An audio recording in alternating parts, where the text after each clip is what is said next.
ខ្ញុំចង់ក្លាយជាក្តីអំណរនៃព្រះអង្គសូមទ្រង់បដូរចិនខ្ញុំជាថ្មី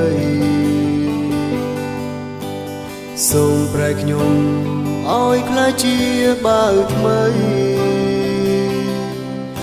សូមទ្រង់ប្រទានពន្លឺដល់រូបខ្ញុំចិនប្រាថ្នាដែលខ្ញុំមានគឺចង់ក្លាយជាក្តីអំណរនៃព្រះអង្គ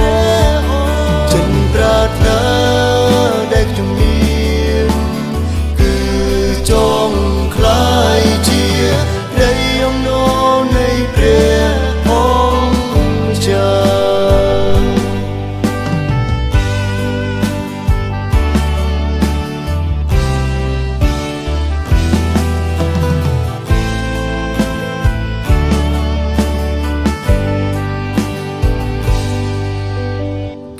ចង់ក្លាយជាក្តីអំណរនៃព្រះអ